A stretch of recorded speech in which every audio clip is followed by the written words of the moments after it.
Buenos días o buenas tardes o buenas noches, independientemente de la hora en la que me estén viendo en estos momentos mis alumnos de Economía de la Unión Europea. Vosotros vais a tener nosotros vamos a tener que estar aislados. Estoy en una clase vacía. No es su clase, pero es una clase vacía de la universidad. ¿Ven? Totalmente vacía. Estamos en cuarentena todavía no, porque espero que no estén en cuarentena, ninguno de ustedes, pero estamos en prevención. Hoy es viernes, viernes 13 de marzo de 2020 y les voy a dar una clase del tema que les he dicho que leyeran. Tienen que leer el tema 7 sobre la Unión Económica y Monetaria con una lectura, la verdad es que un poquito larga, de Viñals, pero léanlo como economistas. Ustedes ya son economistas, muchos de ustedes están en cuarto grado y en quinto en doble grado, con lo cual son prácticamente economistas. Nos falta una semana y el coronavirus no nos va a impedir que seamos economistas en unos días. Dicho esto, lo primero que tengo que decirles es que se laven las manos y que cuiden, aíslen, no contaminen, evidentemente, a las personas que sean mayores o muy mayores, a los enfermos coronarios, enfermos respiratorios, diabéticos, personas con diabetes y algunos hipertensos. Por lo tanto, teniendo el cuidado que debemos tener y como futuros economistas, leamos el tema 7. Es muy sencillo. Cuando reciban este vídeo, probablemente ya se lo hayan leído, porque les he pedido que antes de la medianoche del lunes al martes me envíen un resumen de tanto el capítulo 7 como la lectura de Viñals del Banco de España. La pregunta que nos tenemos que hacer es cuáles son los orígenes de la cooperación monetaria, es decir, de la tendencia que hemos seguido los europeos para crear una moneda común en la Unión Económica y Monetaria. Pues orígenes, yo he escudriñado y he leído el Tratado de Roma y el artículo 100 y el artículo 102 ya hablaba de control de cambio, de coordinación para el control de cambio. Si leen el antiguo Tratado de Roma, el artículo 67 habla de la libertad de circulación de capitales, donde el Acta Única Europea se estableció definitivamente a partir de la misma. Y el artículo 105 habla de la coordinación de las balanzas de pagos entre los países. ¿Esto puede ser un antecedente de unión monetaria? Pues de forma ortodoxa no lo podríamos decir así, pero dejaban caer en esos artículos que les he dicho, el 100, el 102, el 67, el 105, pues dejaban caer una especie de intención, de aviesas intenciones, como dirían probablemente los británicos, de poder conformar una unión monetaria. Por lo tanto, si cogiéramos el periodo de 1960 a 1968, hay un informe muy interesante, que es el informe Van Campen, de 1962, que ya plantea, en 1962, yo no había nacido, imagínense ustedes, ya planteaban Campen la necesidad de coordinación monetaria en la Unión, en aquel entonces en las comunidades europeas. De hecho, en 1964 se crea un comité, que es el Comité de Gobernadores de los Bancos Centrales y Ministros de Hacienda. Es decir, crear un comité donde se sumen los gobernadores de los bancos centrales y ministros de Hacienda en 1964 ya es un primer gran paso para la coordinación monetaria en Europa. Y dirán ustedes, ¿por qué has citado la balanza de pagos? Los desfases de la balanza de pagos, ¿cómo se financiaban? No solamente con el Fondo Monetario Internacional, que era su intención y su objeto desde 1944. No, había un plan que fue el plan escrito Barre, en 1972, digo bien, en el que lo que se pretende es establecer un sistema de ayudas mutuas antes de los desfases financieros que pueda provocar la balanza de pagos. ¿Por qué dices, y por qué nos has puesto estos antecedentes del Tratado de Roma del periodo 60-68? Pues porque en 1968 es cuando, por lo menos de 1968 a 1974, ya saben por dónde voy, es cuando se producen serios cambios, no solamente en las políticas monetarias de los países miembros de las comunidades europeas de aquel entonces, sino en el mundo entero, en la política monetaria, en la política financiera y en el sistema monetario internacional. Por ejemplo, en 1967 se produce una fuerte devaluación de la libra esterlina, que no quería dejar de pasar porque eso influyó en lo que va a ocurrir después. En 1970 se produce un plan, que es el Plan Werner, que plantea ya en la Unión Europea la necesidad, Plan Werner, WERNER, la necesidad de crear una especie de unión económica y monetaria. Es curioso, repito, en 1970. En 1972 se crea la llamada serpiente monetaria, que les he explicado en su día en clase y que otros profesores de cursos anteriores le habrán explicado. Y luego lo concretan en un fondo. En 1973, fíjense cómo se aceleran las cosas desde 1967-68. En 1973 se crea el Fondo Europeo de Coordinación Monetaria, que es el gran antecedente, fondo para la creación posterior de la Unión Económica y Monetaria.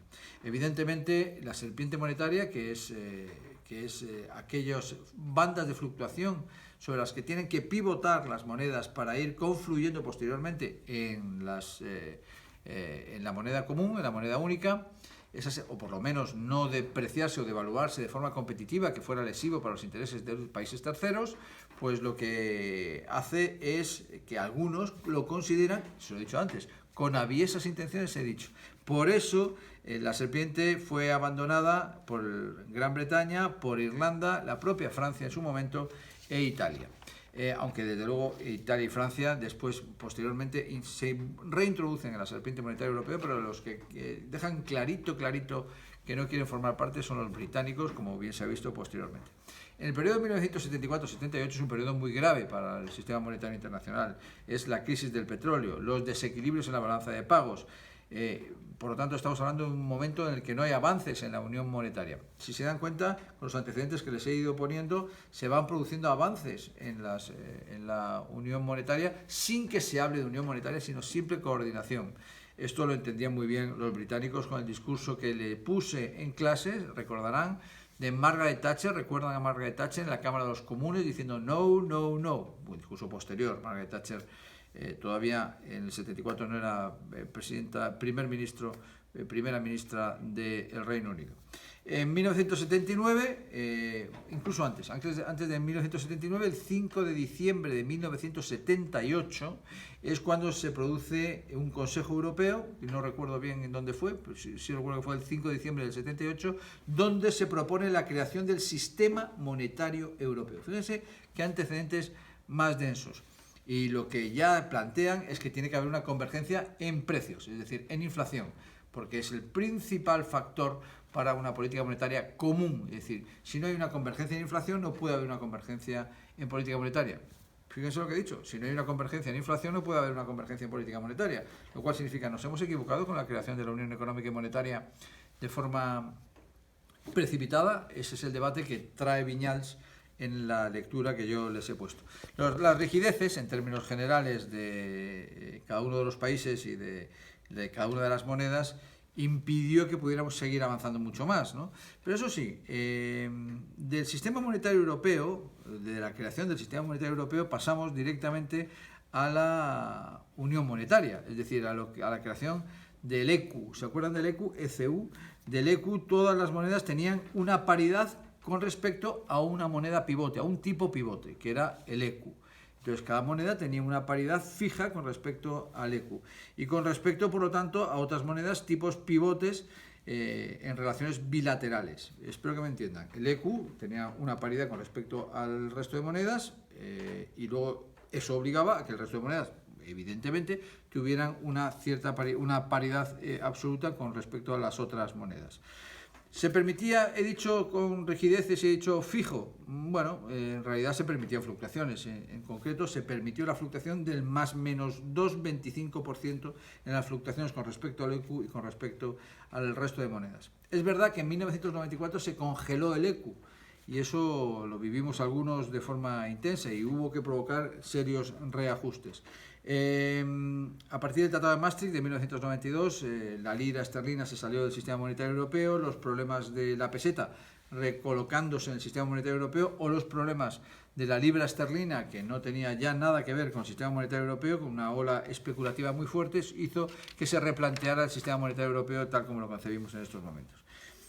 En cualquier caso, no tiramos la toalla. En el Consejo Europeo de Hannover, en 1988, se encargó no se decidió exactamente crear la Unión Económica y Monetaria, se decidió, en Bruselas se hacen así las cosas, se decidió crear un grupo de trabajo para poder crear la Unión Económica y Monetaria, que es el primer gran paso para la Unión Económica y Monetaria. Bueno, el primero no, porque ya les he citado unos cuantos, uno de los primeros pasos de la creación de la Unión Económica y Monetaria. En 1989, Jacques Delors presentó un informe, que es el informe Delors, en el 89, que lo presentó en el Consejo Europeo de Madrid, en el que otorgó una solución parecida al que les he citado antes, al informe Berna. Esto lo digo yo. Es decir, el informe Delors que publica o que presenta en el Consejo Europeo de Madrid en relación, que es el posterior al posterior de Hannover, si no recuerdo mal, bueno, unos cuantos después del de Hannover, en Madrid, es muy parecido al informe Berner que les he citado antes para la creación. ¿Y qué dice el informe Delors? Les resumo más o menos. Pues hay que reforzar la cooperación. Fíjense, cuando yo les vaya a resumir el informe Delors en relación que presenta en Madrid, siguiendo las instrucciones que le había dado el Consejo Europeo de Hannover en 1988, recuerden que tenía la vista puesta en la creación de la moneda común. Por ejemplo, ¿qué dice el informe de Delors? Pues, en primer lugar, reforzar la cooperación entre los bancos centrales. Esto es vital e importantísimo. Crear un sistema europeo de bancos centrales, que es ya el sumum de la coordinación entre los mismos. Ir dando una transferencia de poder al sistema de coordinación, es decir, que el gobernador del Banco de España fuera transmitiendo capacidad de decisión al coordinador, que es exactamente lo que luego va a ser el Banco Central Europeo. Y luego fijar paridades fijas, que esto es lo más arriesgado, porque eso puede provocar serios reajustes en la economía real. Bueno, como saben ustedes, ya se empezó a producir la liberalización total de la libertad de circulación de capitales. Sin la libertad de circulación de capitales jamás se hubiese podido producir lo que proponía el informe de Delors en Madrid, y fue en el Consejo Europeo de Madrid de 1995, fueron varios consejos europeos posteriores, cuando se decidió crear el euro. Para algunos, las ventajas que se planteaban entonces era: aumentaba la seguridad comercial, disminuían los costes de transacciones, había más transparencia en los mercados, que no eran confundidos por una disposición de demasiadas monedas, se reducía la especulación. Bueno, eran decisiones o beneficios muy discutibles en cualquier caso, pero que discutiremos en clase cuando nos volvamos a ver después de la crisis de coronavirus que tenemos. El Consejo Europeo de Ámsterdam, en 1997, estableció que para poder llegar a confluir lo que se había propuesto en el Consejo Europeo de Madrid, de crear una moneda común, había que hacer un pacto de estabilidad y crecimiento entre las naciones, ¿no?, con una serie de fases, otorgando funciones al Banco Central Europeo que se estaba creando. Entonces, las fases, ¿cuáles eran? Estableció una serie de fases muy interesantes. Por ejemplo, de 1990, de julio de 1990 a diciembre de 1993, los pasos que había que dar, y nosotros dimos, los españoles, pues la convergencia económica, el mercado único, la libertad de circulación de capitales, la convergencia de precios y finanzas públicas. Una cosa es que lo intentáramos, otra cosa es que lo consiguiéramos. Desde enero de 1994 a diciembre de 1998 se propuso la creación del Instituto Monetario Europeo, que es la base del posterior sistema de bancos centrales de Europa. Tenía cada Estado miembro impulsar no la independencia, sino la autonomía de los bancos centrales. Se impuso los criterios de convergencia, de los que les hablaré después. Había que adaptar la legislación nacional a las políticas de unión monetaria que se pretendían desarrollar, y en 1998 precisamente fue el año en el que se lanzó el euro. ¿Qué ocurre entonces desde enero del 99 hasta julio del 2002? Que se fue fijando de forma irrevocable el tipo de cambio, fue cediendo soberanía a cada banco central al Banco Central Europeo, y se introdujo poco a poco físicamente la moneda única, que es el euro. Dirán ustedes, ¿te has saltado una cosa? Es decir, has hablado de los criterios de convergencia.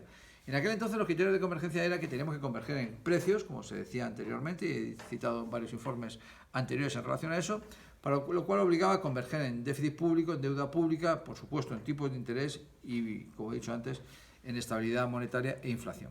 Por ejemplo, en inflación teníamos que tener una inflación que fuera menor a la media de los 3 países con menos inflación, más 1,5 puntos.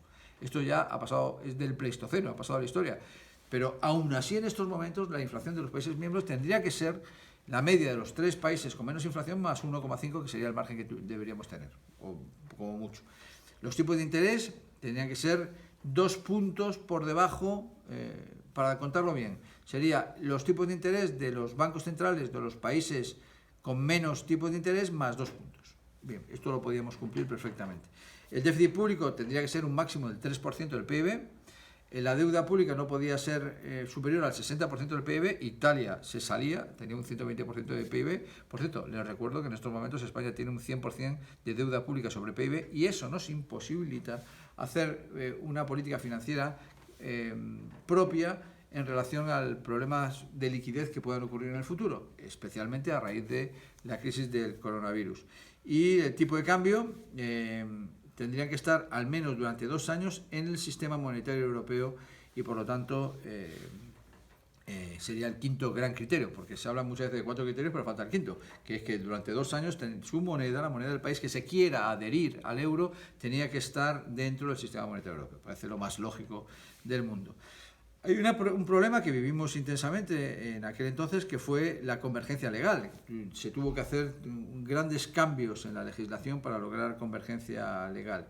Muchos alumnos me preguntan, y como ustedes hasta que llegue la hora de clase no me van a poder preguntar, ¿cuándo se introdujo físicamente la moneda? Pues si mi memoria no me falla, el 1 de enero del año 2002. El Pacto de Estabilidad y Crecimiento, que estableció especialmente los criterios de convergencia, he dicho antes que se creó en el Consejo de Ámsterdam en 1997. Había que evitar presiones sobre el Banco Central Europeo, había que evitar o había que conseguir una coordinación con la política fiscal, una cláusula que se llama la cláusula de no aval, que es evitar transferencia de renta de países con peor comportamiento legal, toda una serie de cuestiones dispositivas que no vienen al caso.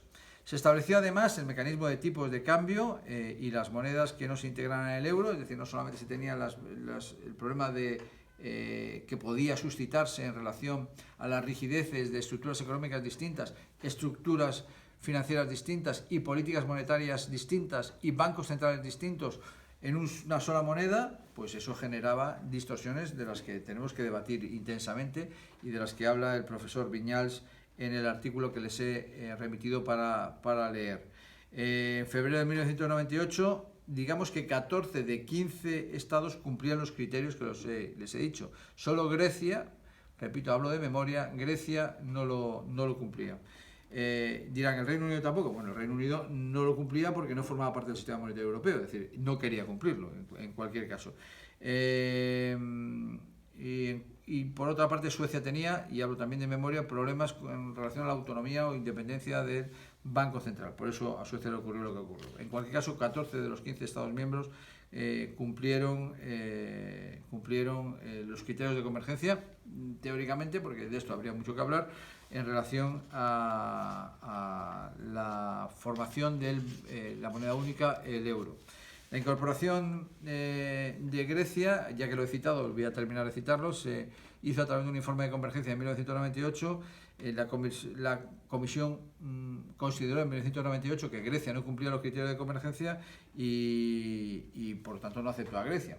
Tenía una inflación muy por encima, unos tipos de interés disparados, un déficit público inadecuado, una deuda pública con cierto sobrepeso. Dirán ustedes, ¿y entonces por qué Grecia formó parte del euro y trajo después las consecuencias que le trajo a Grecia, al país heleno?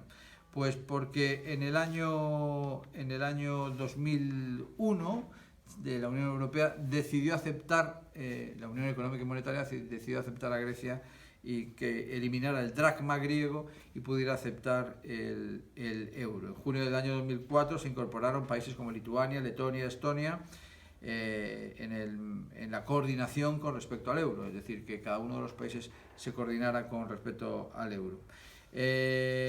Países que siguen coordinados con respecto al euro: Chipre, Malta, Letonia, como he dicho antes.